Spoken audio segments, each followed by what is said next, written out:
मुल्क के बंटवारे का सवाल है, तो इसके लिए जो इल्ज़ाम लगाया जाता है वो सबसे पहले दो नेशन थ्योरी पर है। दो कौमी नज़रिया है, हिंदू और मुसलमान दो कौमें हैं, इसकी वजह से मुल्क का बंटवारा हुआ। और इस दो कौमी नज़रिए के बानी सर सैयद करार दिए जाते हैं। हमारी पार्टी परचम पार्टी सर सैयद की फ़िक्र पर है, मबनी है, इसलिए हमारी जिम्मेदारी सबसे ज़्यादा होती है कि आपके सामने ये बताएं कि जिस क़ायद की ख़यालात की बुनियाद पर हम परचम पार्टी चला रहे हैं, उसका दो कौमी नज़रिया क्या था और क्या उसके बुनियाद पर मुल्क की तक़सीम हो सकती है। सर सैयद का दो कौमी नज़रिया इस बात पर मुनहसर है, जो उनकी मशहूर तकरीर है, इसमें कहा था उन्होंने कि हिंदू और मुसलमान एक खूबसूरत दुल्हन की दो आँखें हैं। दो आँखें एक ही चेहरे पर होती हैं। सर सैयद का दो कौमी नज़रिया दोनों को बराबर तस्लीम करता है। दोनों आँखें बराबर होती हैं, दोनों आँखें एक ही चेहरे पर होती हैं, दोनों आँखों का एक ही मकसद होता है। सर सैयद का दो कौमी नज़रिया हिंदू और मुसलमान को यही बताना चाहता था कि हम दो कौमें हैं, लेकिन हमारी जगह एक है और हमारा मकसद भी एक है। हमें साथ साथ रहना भी है और एक ही मकसद को पूरा भी करना है।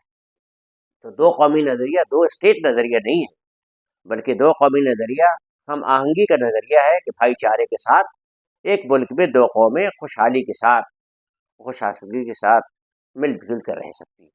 तो ये कौमी नज़रिया बंटवारे का नज़रिया नहीं है, बल्कि मुफाहमत का नज़रिया है और साथ साथ रहने का नज़रिया है। इस नज़रिए की बुनियाद पर अगर कहा जाए कि मुल्क का बंटवारा हुआ, तो सरासर ज़्यादती है, कौमी नज़रिए के साथ भी और सर सैयद के साथ भी। पहली बात तो ये सामने आई। दूसरी बात यह है कि मज़हब के बुनियाद पर मुल्क का बंटवारा हुआ, इसे कहने का हक़ किसको है? इसके कहने का हक़ सिर्फ दो लोगों का है, जो फादर ऑफ हिंदुस्तान हैं या फादर ऑफ पाकिस्तान हैं। हिंदुस्तान के राष्ट्रपिता महात्मा गांधी ने तो कभी नहीं कहा कि धर्म के आधार पर बंटवारा हुआ और हिंदुस्तान हिंदुओं का है और पाकिस्तान मुसलमानों का है, इसलिए मुसलमान पाकिस्तान चले जाए और हिंदुस्तान हिंदू में रह जाए। गांधी जी का तो ये नज़रिया था कि उन्होंने भूख हड़ताल कर दी थी, इसलिए कि हिंदुस्तान में अगर मुसलमानों को महफूज नहीं रखा गया तो न हमारा लोकतंत्र किसी काम का है, न सत्य और अहिंसा हमारे किसी काम की। तो गांधी जी का नज़रिया तो ये था कि बंटवारा मुल्क का हुआ है ज़रूर, लेकिन हिंदू और मुसलमान के नाम पर नहीं हुआ। दूसरा जिम्मेदार आदमी जिसने पाकिस्तान बनाया वो जिन्ना साहब है। जिन्ना साहब के ऊपर अडवाणी जी ने बहुत शुरू में ये बात कह दी थी, जब वो जिन्ना साहब के मज़ार पर गए थे, कि जिन्ना साहब एक सेकुलर आदमी थे। उन्होंने पाकिस्तान के सिलसिले में जो कुछ कहा है वो बड़ी दिलचस्प है, मेरी किताब उस पर मौजूद है। मैं जिन्ना साहब के सिलसिले में ये कह सकता हूँ कि एक तारीख थी अगस्त 11 1947, और पाकिस्तान की कॉन्स्टिट्यूंट असेंबली में जिन्ना साहब ने जो बयान दिया था वही उनका ऑफिशियल बयान होगा। उस बयान में उन्होंने ये कहा, ये मुल्क हमने जो बनाया है, ये मुल्क हिंदुओं और मुसलमानों का है, यहाँ दोनों इक्वल सिटीजन्स हैं, दोनों को यहाँ बराबर का इख्तियार है। आप अपने मंदिर में जा सकते हैं, हम अपने मस्जिद में जा सकते हैं, कोई किसी को रोकेगा टोकेगा नहीं, सब आपस में मिलजुल के खुशहाली के साथ रहेंगे। फिर पाकिस्तान के बनाने वाले जिन्ना ने यह कह दिया और हिंदुस्तान के बनाने वाले गांधी ने कह दिया कि ये बंटवारा हिंदू मुसलमानों को बंटवारा नहीं है, हिंदू मुसलमान मिलजुल कर रहेंगे, तो किसी को भी ये कहने का हक नहीं है कि हिंदुस्तान का बंटवारा मजहब की बुनियाद पर हुआ था। न इसको गांधी जी ने माना है, न इसको जिन्ना साहब की तकरीर में कहीं माना गया है। और खुद देश रत्न अडवाणी जी ने जिन्ना साहब के मज़ार पर खड़े होकर ये बात कह दी थी कि जिन्ना साहब ने जो पाकिस्तान बनाया था, तो 11 अगस्त 1947 को पाकिस्तान की कॉन्स्टिट्यूंट असेंबली में उन्होंने ये बयान दिया कि ये मुल्क पाकिस्तान हिंदू और मुसलमानों का सबके बराबर का है और सब यहाँ इक्वल हैं, सबको बराबर का हक है, अपने मंदिर में और अपने मस्जिद में जाने का इख्तियार हर एक मुल्क के शहरी को है। तो पाकिस्तान में हिंदू मुसलमान दोनों का था, हिंदुस्तान भी हिंदू मुसलमान दोनों का था। गांधी जी भी यही कह रहे थे, जिन्ना साहब भी यही कह रहे थे। जब दोनों मुल्क के बनाने वाले यही बात कह रहे हैं, तो फिर बीच में हमें और आपको ये कहने का क्या अख्तियार होता है कि मुल्क का बंटवारा मजहब के नाम पर हुआ था। लेकिन ये तो हकीकत है कि मुल्क का बंटवारा हुआ, तो अगर मजहब के नाम पर नहीं हुआ था तो किस नाम पर हुआ था? बंटवारे की कोई बुनियाद तो होगी, तो मजहब तो बंटवारे की बुनियाद नहीं। फिर बुनियाद क्या है बंटवारे की?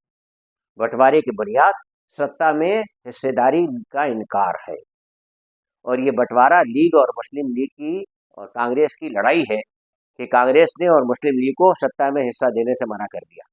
हालांकि ये कांग्रेस बाद में केरल में मुस्लिम लीग के साथ सरकार बनाने को तैयार हो जाती है। जब हिंदुस्तान आज़ाद हो गया तो लोग ये सवाल पूछेंगे कि जब हिंदुस्तान यूनाइटेड था तो मुस्लिम लीग के साथ सरकार बनाने में आपको क्या परेशानी थी।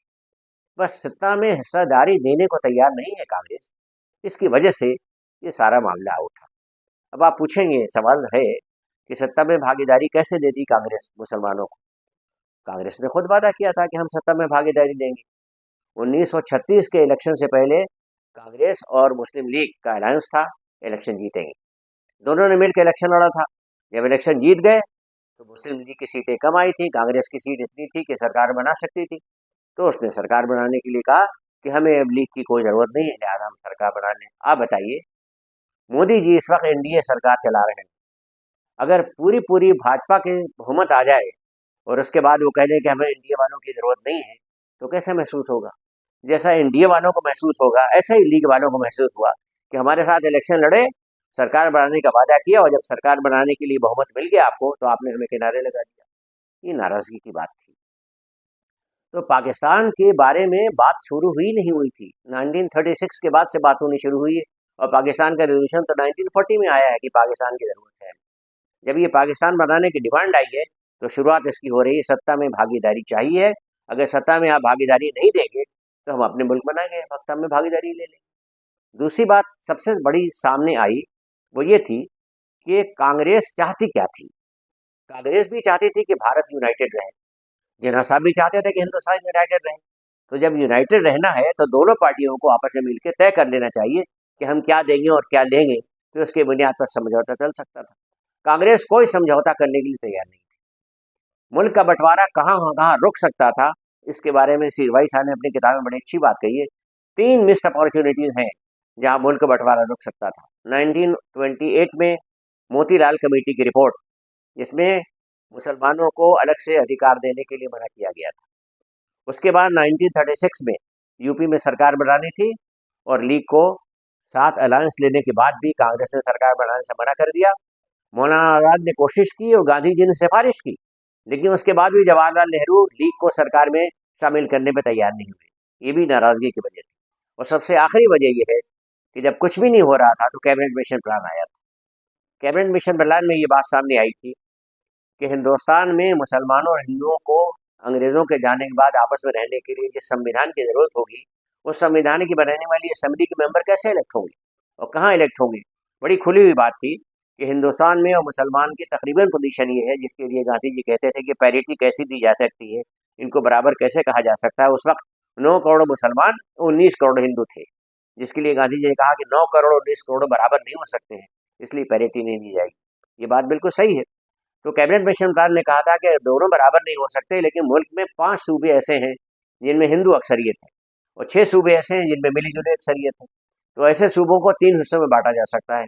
एक वो जो हिंदू अक्सरियत का सूबा है, एक वो जो मुस्लिम अक्सरियत का सूबा है, और एक वो ग्रुप जिस ग्रुप में हिंदू और मुस्लिम आबादी तकरीबन बराबर बराबर है। ए ग्रुप, बी ग्रुप और सी ग्रुप।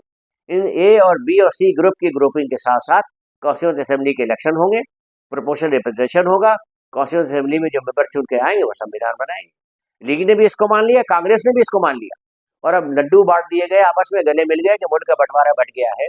कांग्रेस वर्किंग कमेटी ने मान लिया, लीग की कमेटी ने मान लिया, जिन्ना साहब ने इस बात को मान लिया।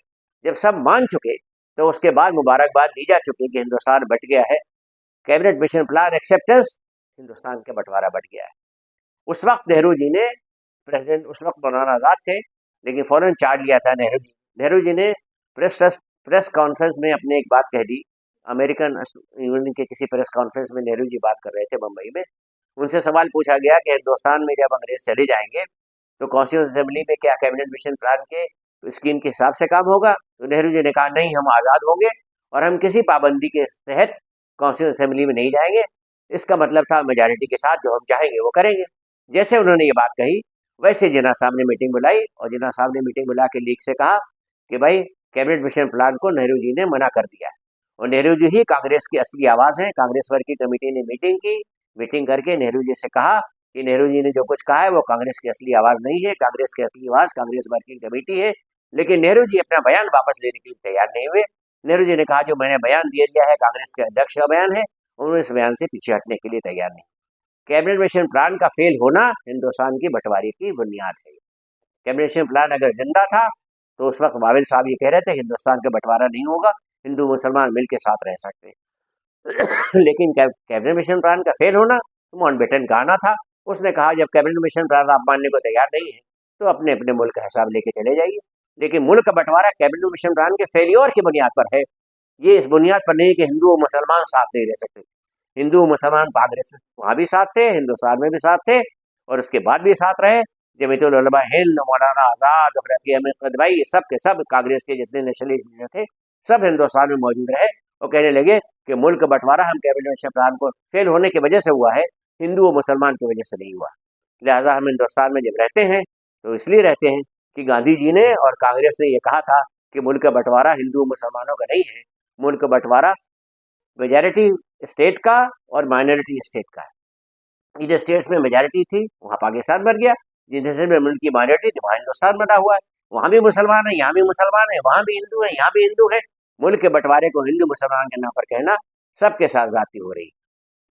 इसके अलावा एक अहम बात यह है कि आखिर ये मुल्क में ये ख्याल क्यों पैदा हुआ कि मुसलमानों को अपनी ताकत को जमा करने के लिए एक सियासी प्लेटफार्म चाहिए, कांग्रेस के साथ ही रह के काम क्यों नहीं चल सकता था। ये ख्याल था मुसलमानों का और जितने नेशनलिस्ट मुसलमान थे, अब्दुल मजीद ख्वाजा साहब, मौलाना आज़ाद साहब और सभी लोग जितने बड़े बड़े असलवाट से हमारे सब ये समझते थे। लेकिन मौलाना आज़ाद ने अपनी किताब में इंडिया मीन्स फ्रीडम के जो 30 पेज आखिर में उनके छपे थे उसमें इस बात का तज़किरा किया था कि कांग्रेस ने वादा तो ये किया था कि हिंदू मुसलमान को हम बराबर रखेंगे, लेकिन कहीं इसको पूरा नहीं किया। और इसकी दो मिसालें दी उन्होंने। एक मिसाल ये दी है कि बिहार में कांग्रेस के सबसे बड़े लीडर डॉक्टर सईद महमूद थे, लेकिन जब बिहार में कांग्रेस की सरकार बनने की नौबत आई तो डॉक्टर सईद महमूद को किनारे लगा दिया गया और उनकी जगह बुला के श्री सिंह बाबू को और अनुग्रह नारायण सिंह को चीफ मिनिस्टर बना दिया गया। श्री कृष्ण सिंह वहाँ से सेंटर से लाए गए थे और बिहार में उनको मुख्यमंत्री बनाया गया। नरीमन साहब बॉम्बे के सबसे बड़े लीडर थे, लेकिन नरीमन फारसी थे, लिहाजा जब कांग्रेस को सरकार बनाई हुई महाराष्ट्र में तो उन्होंने बीजी खीर साहब को चीफ मिनिस्टर बनाया जो मराठन थे, लेकिन नरीमन साहब को नहीं बनाया जो फारसी थे। इसलिए अंदाजा हुआ लोगों को कि नाम तो लेती है कांग्रेस की हिंदू मुसलमान सब बराबर है, लेकिन जब सत्ता और अधिकार का मामला आता है तो वहाँ ये देखा जाता है कि बड़े से बड़ा आदमी आपने कितनी भी कुर्बानी पेश कर चुका हो, लेकिन उसको वहाँ मौका इसका नहीं दिया जाएगा। इसी बात से नाराजगी थी लोगों में और वो नाराजगी मैं समझता हूँ अब भी है कि सत्ता में अगर भागीदारी नहीं मिलती तो नाराजगी रहती है। और कांग्रेस के साथ जो मुसलमानों की नाराजगी थी वो नाराजगी उस वक्त भी जायज़ थी, इस वक्त भी जायज़ है, लेकिन कांग्रेस के चूँकि हालत ख़राब हो गई है बहुत ज़्यादा और अब कांग्रेस मुर्दा हो गई है, इसलिए अब उसके बारे में कहा जा सकता है कि मरे हुए को क्या मानना। तो मुसलमान अगर कांग्रेस के लिए थोड़ी बहुत नरमी की बात करते हैं या नरमी का भैया रखते हैं तो वो इसलिए नहीं रखते हैं कि कांग्रेस के लिए मोहब्बत जाग गई है। कांग्रेस का माजी यही रहा है जो बीजेपी का हाल है और यही है जो समाजवादी पार्टी का मुस्तकबिल है, कोई फ़र्क नहीं पड़ता है। परिजन पार्टी ये बात जो साफ साफ कह रही है वो ये कह रही है कि समाज में जो हमारे गठबंधन होना है वो पार्टी के नाम पर गठबंधन नहीं होता है, बरादरी के नाम पर गठबंधन होता है, जात के नाम पर गठबंधन होना है। अगर दलितों से गठबंधन है, अगर यादवों से गठबंधन है, अगर बैकवर्ड तादाद से लोगों से गठबंधन है, अगर मुसलमानों का गठबंधन है तो आप समझें इलेक्शन जीतने का फार्मूला है। और अगर ये गठबंधन नहीं है तो बीजेपी जो हिंदुत्व की लहर में जीतना चाहती है वो भी समझ रही है कि हमें जाटों की ज़रूरत है और हमें नीतीश जी की बैकवर्ड की ज़रूरत है, हमें कर्पूरी ठाकुर को देश रत्न देने की ज़रूरत है और हमें चरण सिंह को देश रत्न देने की ज़रूरत है। ये सारे अलायंस के जो देश रत्न बांटे गए हैं इसीलिए बांटे गए हैं कि राम नाम पर कल्याण होता दिखाई दे रहा है। तो अब ये चाहते हैं मोदी जी कि राम नाम पर जो मिल सकता है वो तो लूट ही ले, इसके अलावा जो अलायंस के नाम पर मिल सकता है वो देश रत्न का बंटवारा करके जैसे रेवड़ी बांटी जाती है अंधों में वैसे रेवड़ी बांटी गई है देश रत्न का। और कर्पूरी ठाकुर को रेत मिलना भी चाहिए था, लेकिन किस समय दिया गया है जब नीतीश जी को गठबंधन में लाना था। चौधरी चरण सिंह बहुत पहले से हकदार थे देश रत्न के, लेकिन कब दिया गया है कि जब उनको ज़रूरत पड़ गई कि जैन से अलायंस करना चाहिए तब दिया देश रत्न। और आप देखें अडवाणी जी को बेचारे को कितने दिनों बाद माफ़ किया है। जब जिन्ना साहब को उन्होंने कहा था कि सेकुलर है और जिन्ना साहब ने पाकिस्तान का बंटवारा धर्म के आधार पर नहीं किया था तो उनके लिए मुश्किल ये हो गई थी कि बीजेपी के अध्यक्ष से 2005 में और अध्यक्ष पद से हटाने की नौबत आ गई थी और इतने मातूब हुए कि आज तक बेचारे को कोई नाम लेने वाला नहीं था। अगर देश रत्न ही नहीं दिया जाता तो पता नहीं चलता कि हमारे जी अभी जिंदा भी है या जिंदा नहीं। मैं तो ये समझता हूँ कि जिन्ना साहब के ऊपर अडवाणी जी का बड़ा करम है कि उन्होंने जिन्ना साहब को हिंदुस्तान में दोबारा जिंदा कर दिया और याद दिला दिया कि जिन्ना साहब क्या थे और क्यों थे, और हमें ज़रूरत क्या है जिन्ना साहब को अभी से दोबारा समझने की। मैं जिन्ना साहब पर एक किताब लिख रहा हूँ और मेरा इरादा ये है कि देशरत्न अडवाणी जी को डेडिकेट कर दूंगा वो किताब, कि आपकी वजह से जिन्ना साहब हमारे याद में दोबारा आ गए हैं और हम समझने के लिए मजबूर हो गए हैं कि हिंदुस्तान में पहले क्या हुआ था और अब क्या हो रहा है, और जो पहले बचाया जा सकता है वो अब क्यों नहीं बचाया जा सकता। ये हिंदुस्तान के सिलसिले में मुसलमानों को मेरा पैगाम ये है कि धर्म के आधार पर बंटवारा नहीं हुआ था, सत्ता में हिस्सेदारी के नाम पर बंटवारा हुआ था। वो हिस्सेदारी जिनको मिलनी थी वो पाकिस्तान चले गए, जिनको नहीं मिली वो हिंदुस्तान में रह गए, जिनको नहीं मिली उन्हें अब मिलनी चाहिए। अगर नहीं मिलती है सत्ता में अधिकार, तो हम ये समझ सकते हैं कि जो गांधी जी का सपना था वो सपना चकनाचूर हो गया है। वहाँ भी पाकिस्तान का हाल बुरा हो गया है। जिन्ना साहब ने सेकुलर पाकिस्तान बनाया था, लेकिन सेकुलर पाकिस्तान नहीं रहा। इसलिए नहीं रहा कि लियाकत अली खान को गोली मार दी गई, और हिंदुस्तान भी अब सेकुलर हिंदुस्तान नहीं रहा, इसलिए गांधी जी को गोली मार दी गई। तो जहाँ गांधी जी मार दिए जाएं और जहाँ जिन्ना साहब के सबसे बड़े उत्तराधिकारी लियाकत अली खान मार दिए जाए, वहाँ इस देश का हाल तो बुरा हो गई। जो वहाँ कर दिया पाकिस्तान में वही हाल यहाँ बीजेपी करने वाली है।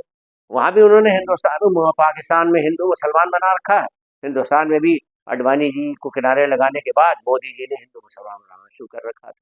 तो मुसलमानों को ये समझना चाहिए कि हिंदुस्तान में हम बराबर के शहरी हैं, और ऐसे ही शहरी हैं कि जैसे हमारे हिंदू का कोई भाई हो सकता है, और हमें अपने सत्ता में अधिकार के लिए उनके साथ मिलकर ऐसे रहना चाहिए जैसे सर सैयद का पैगाम था कि हिंदुस्तान एक खूबसूरत दुल्हन की दो आंखें हैं, उनमें से एक भी आंख अगर खराब हो जाए तो दुल्हन खूबसूरत नहीं रहेगी, कानी कहलाएगी।